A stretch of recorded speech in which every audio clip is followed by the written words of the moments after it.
Hey, why haven't you given me any money this month? Do you have any idea how much I need to spend? I've been swamped with work, okay? I forgot to send you the money, but I'm dealing with it now.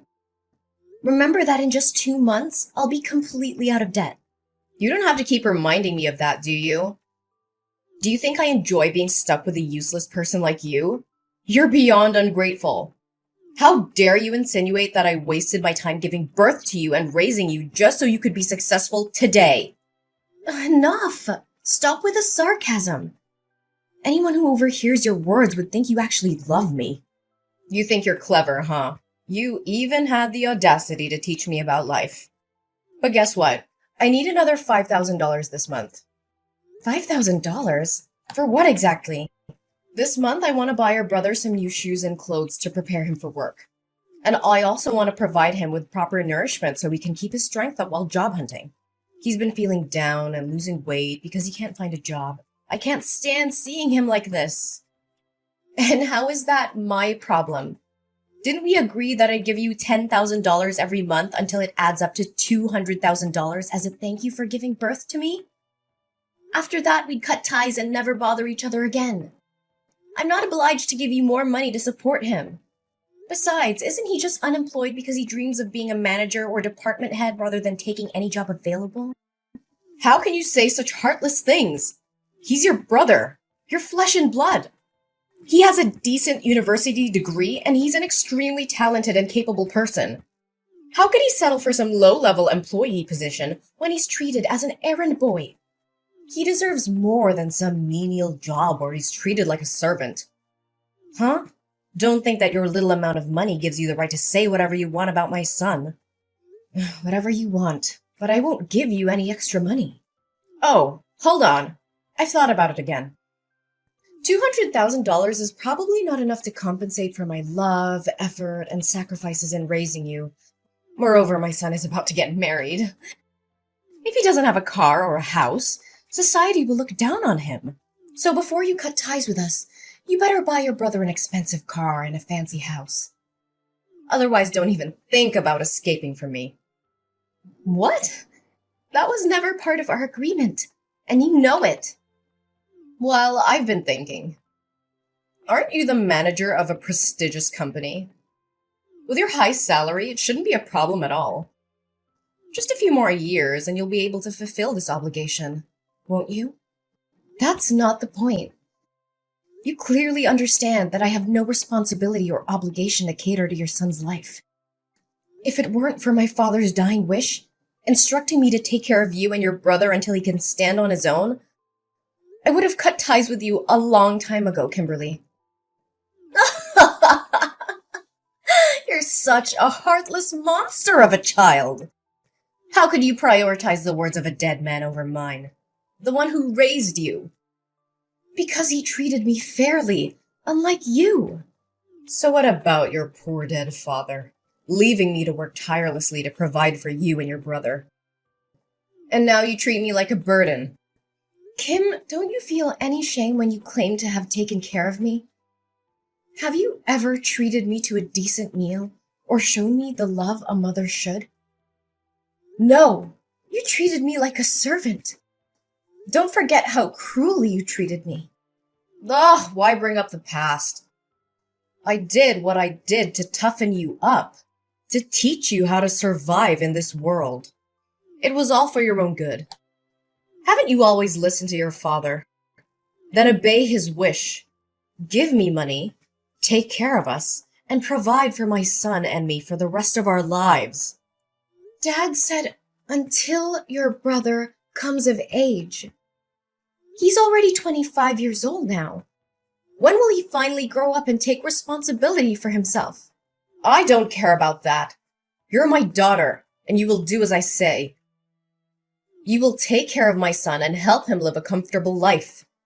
And if you can't buy him a house and a car, why don't you use your position as the head of the department to get him a job in your company? You can't let him struggle in this cruel society, can you? Hey, are you kidding me? This is absurd. I won't use my professional position to indulge in your unrealistic demands. I don't have time to joke with you. You have such a prestigious position, yet you can't even secure a job for your own brother? You're completely useless. This is not how it works. This is a professional environment, not a favor bank. Besides, your son lacks the qualifications and work experience necessary for the position. The recruitment process is rigorous, and I can't just hand him a job. But he's exhausted from his job search. He's constantly rejected by reputable companies, forced to work in lowly positions, and treated like dirt. I won't let my beloved son suffer. But if he works at your company, you can protect him. No one would dare bully him then. Everyone starts from entry-level positions and works their way up. He needs to learn the value of hard work and perseverance. Being overprotective won't do him any good. Ha! So now you're trying to portray yourself as mature and independent, huh? Treating this family like strangers, as if we're not connected by blood. What a waste of my love and all the hardships I endured to give birth to you and raise you all these years. But my dear daughter, I won't blame you for not loving me. I understand. It's all my fault. When your younger brother was born sick, almost on the brink of death, I simply thought you were a strong and understanding child, capable of taking care of yourself. Therefore, I focused on loving and pampering your brother more. But I never imagined it would make you hate me so much. It must be all my fault. All right. Stop dwelling on that old story. Fine. This will be the last time I help him. Promise me that if you make any more demands, you will pay me the full $200,000 and disappear from my life. All right, my dear girl. But remember, make sure to get your brother a good, respectable job. My precious son is not meant to be a mere errand boy or an ordinary employee somewhere. I can't make that decision alone. I will reach out to HR and arrange an interview for him with me and my boss. If he passes the interview, he will be assigned a suitable position based on his abilities. That's the best I can do. That's acceptable. As long as you're there to protect him, no one will dare to bully him. Make sure to tell him not to reveal our sibling relationship at work. I don't want others to make assumptions. I'm sure you also don't want your son to be labeled as incompetent and useless, relying on his sister to secure him a job, right? Fine, don't worry about it. Oh, I'm thrilled to hear that my son is finally going to have a job. I need to make preparations for him. Hey, Kim, do you know where James is? I can't get in touch with him. Did that jerk run away after causing all this trouble? Why are you using such harsh words to scold him? Can't you see how scared he must be? He didn't want things to turn out like this. He did it for the sake of our family. As his older sister, shouldn't you try to comfort him and find a resolution instead of berating him? What? So you already know what happened and yet you're still defending him? James might have to go to jail and pay double the contract value, which amounts to $1 million. And I could also be held accountable and face an investigation. Why would anyone want that? It's just a stroke of bad luck. Besides, it's not as catastrophic as you're making it out to be. You just need to compensate the company for the contract, and everything will be fine. Do you think it's that simple? James colluded with the construction material suppliers, replacing the materials my company purchased with cheaper, lower quality ones and pocketing the price difference. He was in charge of procuring materials for this construction project. If it weren't for a surprise inspection conducted by the corporation today, it would have been difficult to uncover his deceit because he always knew my inspection schedule and could easily prepare in advance. Do you realize that building a structure with substandard materials can lead to serious incidents and damage my company's reputation like this? He didn't do it on purpose, did he? He was lured into this by the sales side. Unfortunately, he got caught. You know he lacks experience in work and life, so it's understandable that he made a small mistake. Just a small mistake? The company has already involved lawyers and the police. Can you still defend him?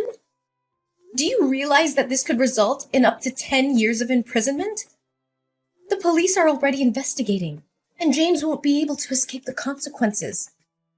He directly signed the receipt for the fraudulent goods, and the supplier admitted to the fraud as well. Not only will he have to go to jail, but I'll also have to take responsibility for this mess. Tell me where he is. He needs to face the consequences of his actions. Enough! It has come to this point, and you have to find a solution instead of placing all the blame on your brother like that. What other solution do you propose? The only way now is for James to turn himself in and accept the consequences of his actions. But remember, this is his responsibility, and I won't beg for him. Ariana, my dear daughter, I know you love your brother and me. You've always done everything for our family, right? But I'm running out of options. It's beyond my capability to fix this. Actually, there is still one way. Since you're James's boss, if you take the blame for this, the severity of the crime will be lessened for him, right? What are you suggesting? I mean, if you collude with the seller, steal money for materials, and then manipulate the orders to make James unknowingly become an accomplice, your crime will be seen as less serious. I think your sentence could be reduced by half. So you would only have to go to jail for 5 years? And my son would only need to pay a fine. What? Are you asking me to plead guilty for James and go to jail on his behalf? Exactly. He's your brother, and it's only natural for you to help him. Besides, what's the harm? What's the harm? My goodness. My only mistake was placing my trust in the wrong place. I never thought that no matter how flawed you both are, you would dare to engage in illegal activities or harm the company. I was foolish to believe that James could change for the better. Don't blame my son and speak of him as if he's useless and incompetent. Everything is your fault. In terms of work, you haven't been strict enough in managing your subordinates, allowing such exchanges of materials to happen. In terms of family, as the older sister, you couldn't even provide a house or a car for your younger brother, forcing him to struggle with a meager salary. And because of his low income, he can never afford a house. So I suggest he find a quicker way to earn more money. So, all of this is your fault, and now you have to take responsibility for it. What? What did you just say? Are you the one who instigated James to do these despicable things? How could you? You're willingly putting your own son behind bars. I always thought you made my life miserable, but I never expected you wouldn't even raise your favorite son properly. How dare you speak to me so rudely? Is this how you treat your own mother? I can't believe I put in the effort, money, and love to raise you, and now you treat me like an enemy. You claim to have worked hard to raise me? Let me remind you, it was you who forced me to drop out of college to work and earn money to support your son's education. You said that girls would never be as successful as boys, and that I would end up getting married and becoming a stranger.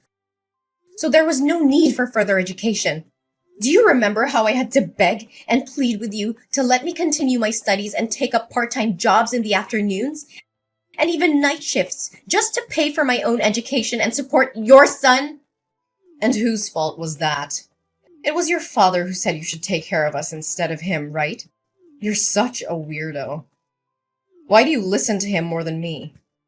While you always favored your son, saving the best for him, buying new toys and giving him whatever he wanted, I had to make do with hand-me-downs from my cousin or items I picked up from charity boxes. I always had to eat the leftovers after your son finished his meal, and I spent my days doing household chores. Thankfully, I had a father who loved me, but he didn't have much money and was constantly oppressed by you. All he could do was comfort me and buy me ice cream whenever he saw me unhappy. Oh, don't say that. I still love you. I always think of you, care about you, and worry about you. So let me ask you this question. If you can answer it correctly, I will plead guilty for James as you wish. Fine. Ask away. I'll answer whatever it is. What day is my birthday? What kind of question is that? Do you think I don't remember your birthday? I am your mother, the one who gave birth to you. Then don't take too long to answer. September 6th, right? That's James's birthday. Ah, I meant October 15th. Yes, I'm absolutely sure. That's your birthday. Oh, well, then it must be... Stop it! I know you don't remember anything about me. It doesn't matter. I've made up my mind. You have to plead guilty for James. You're just a girl. You'll get married and become a stranger to me, and even if you go to jail, it won't matter. But James is different. He's a boy, and he will be the one to take care of me when I'm old. He needs a bright future, a successful career, and a clean record. He can't go to prison. You can stop with your nonsense now. Do you remember our deal? What deal are you talking about? If you ask me to do anything more than finding James a job, then all previous agreements, including the $200,000, will have to be returned to me, and we will cut ties immediately. Furthermore, you and James will have to move out of my house. So what? What are you gonna do, huh? I have no money to repay you, and I won't leave this house. You have no right to kick me out. I will make a scene and show everyone what an ungrateful, disobedient daughter you are. Oh, I haven't revealed everything yet. Of course I won't demand the money back because both you and James will have to earn another $1 million to compensate my company. And as for leaving the house, I won't be the one to ask you to leave. I'll leave it to the police. You can sit there and wait comfortably because the police will come to pick you up. What? Why are the police involved in this? Do you remember when you accidentally confessed that you instigated James to steal money from my company? Well, coincidentally, the police entered my room at that moment to request cooperation in their investigation, and I conveniently let them read the entire conversation. So, Kimberly, what am I supposed to do now? I can't plead guilty for your son, whether you like it or not. But here's some good news for you. You'll be able to accompany James in jail and not have to worry about accommodation and food for the next, let's say at least 5 years. How dare you betray your own mother? Ariana, you can't do this to me! But we already cut ties. Ah, no, it's much deeper than that, Kimberly. From this moment forward, I declare that you are no longer my mother. I refuse to be associated with someone who is willing to sacrifice ethics, integrity, and the well-being of others for personal gain. Our DNA may be the same, but our values and principles couldn't be more different. How can you say such things? We're family, Ariana. You can't just disown me like that. Family is supposed to be a source of love, support, and trust. But you've shown time and time again that you're willing to betray those ideals. I won't allow myself to be dragged down by your immoral actions any longer. I choose to surround myself with people who uplift and inspire me, not those who bring me down. Ariana, please, I'm begging you to help me. I know I've made terrible mistakes, but I genuinely love you more than anyone, even more than James. You're my daughter, and my heart aches at the thought of losing you. Begging for help now, Kimberly? After all that's happened? It's quite ironic that you claim to love me more than James. Your words hold no weight when your actions have shown a different story. Ariana, please, I'm begging you to listen. I know I've made mistakes, but deep down, my love for you has always been greater than anything. Please, Ariana, I'm on my knees begging you. Don't turn your back on me. You're my daughter, my flesh and blood. Kimberly, love is not a bargaining chip or a means to escape the consequences of your actions. I need to prioritize my own well-being and the well-being of others. I'm sorry, but I can't be the one to save you from this. It's time for me to move forward without you. So here's how things turned out in the end. Kimberly and James, well, they didn't get off easy. The judge threw the book at them and sentenced them to a solid stretch in jail. James got slapped with a 10-year sentence, while his dear old mom, Kimberly, got a solid 8 years. Ouch. As for me, well, I managed to dodge that bullet. The investigation cleared my name, and I was found innocent of any involvement in their shady schemes. Can I get a hallelujah? It was a huge relief, let me tell you. No bars for this gal. But you know what? I decided it was time to make a fresh start. I couldn't stay in that house anymore, with all the memories of deceit and betrayal lingering in the air. So I packed my bags, sold that place, and bid farewell to that chapter of my life. Good riddance. I landed in a new town, ready to hit the reset button. And guess what? Fate had a little surprise in store for me. I met someone special, someone who saw past the scars and the baggage I carried.